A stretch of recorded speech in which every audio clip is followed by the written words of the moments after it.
Hello, this is Dr. Daystorms, and this is the third part of Chapter 1, where we're just going to talk a little bit about separating mixtures. We've been talking about various mixtures of compounds, and now how are some of the ways that we can separate these. And later this semester, you're actually going to be able to do some of these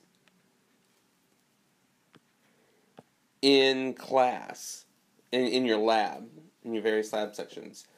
Okay, one thing that we want to do is you're actually able to separate the mixtures from the various components based off of their physical and chemical properties, especially their physical properties in this instance that we're going to be talking about now.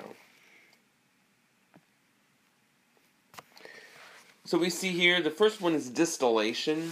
This is a method of separating different components of a mixture, which a mixture just means it has more than one compound in it. But it's a method of separating the different components of a mixture on the basis of the differences in their boiling points.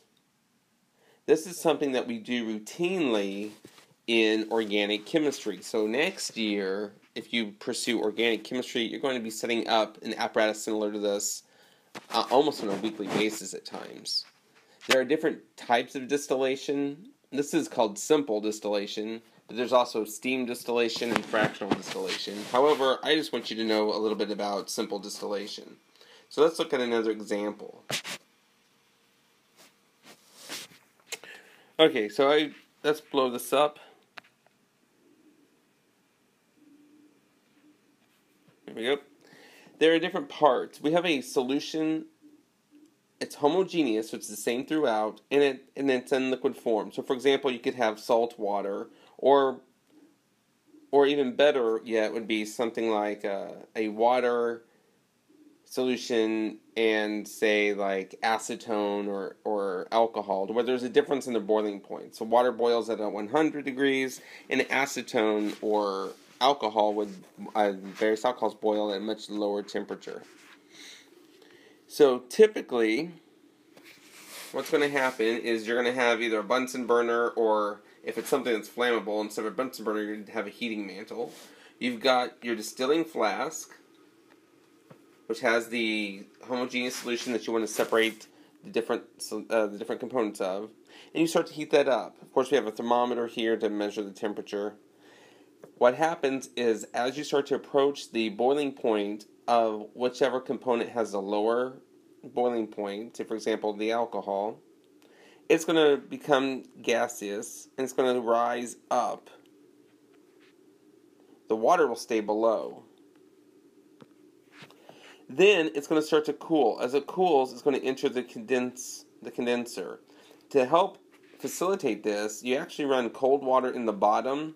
The water's in the jacket, and it comes out at the top. This helps keep the gases cooled, where they're going to reform a liquid, and now the alcohol or the acetone will run down the condenser through the vacuum adapter and into the receiving flask down below. At some point in time, you're going to boil off all of the alcohol or the acetone, with the water being left behind in the distilling flask.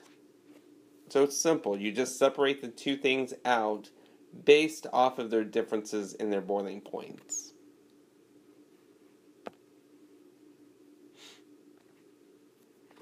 Another method of separation is one that's very simple. In fact, you probably do this almost on a daily basis if you make coffee. And that's where you can separate the solid from a liquid just due to filtration. And so in this example here, what we have is really a simple filter paper. We have a solution that's got solids and liquids in it, and you carefully decant, that's the scientific word for pour, carefully decant into the filter paper. The solid remains inside the filter paper, and then the filtrate, the solution, will come out into the flask below. Finally, there's chromatography. Chromatography may be a little bit more difficult for some people to grasp, and I looked online for various tutorials, but many of them were very lengthy, and so on your own you may want to check some of the chromatography sites and tutorials on your own. The way that you separate the different parts of a solution here is based off of their relative solubilities in the solvent. The quote-unquote textbook example that you often see, and you may have done in high school, is doing something called paper chromatography. And later this semester, I think that we're planning on doing a lab with paper chromatography. But you always have two parts to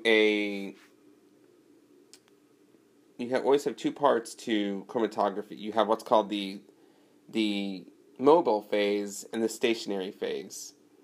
Okay? And the stationary phase itself is one that, just like it sounds, is one that does not move. So here, this is called paper chromatography because one phase is the paper. And due to capillary action, so like if you take the edge of a paper towel and you put it in liquid and have the water get sucked up the paper, that's called capillary action. And then we have the liquid, which would be the mobile phase. So this is an example where they have taken a dot of a marker.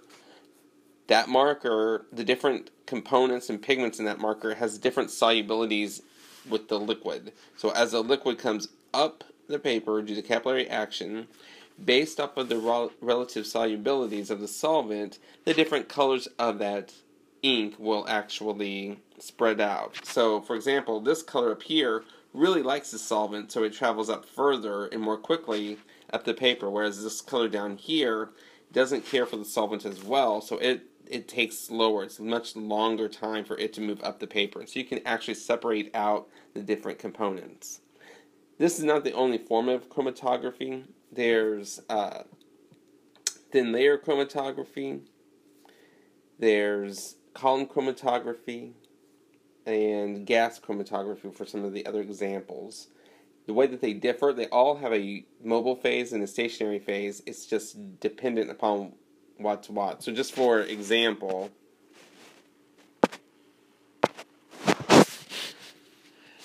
if we wanted to look at column chromatography, you would have a column that has some type of material. Maybe it's a gel material or sand or material. So it's filled with this material. And the material inside would actually be your stationary phase.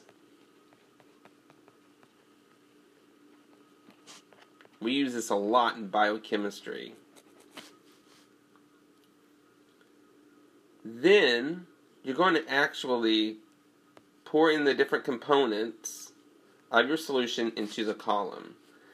As they start to go down the column, some of the components will like the stationary phase better than the mobile phase. The mobile phase here is actually the solution itself, or the buffer itself. If they like the stationary phase,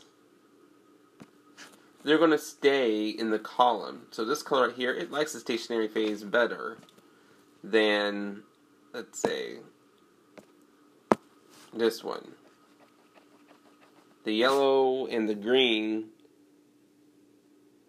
at one point in time had been in the same solution. However, the yellow preferred the stationary phase over the mobile phase. And so whenever you actually go to pour this out, it's going to come out last. The green will come out first because it preferred the mobile phase, and the yellow will come out last because it prefers the stationary phase.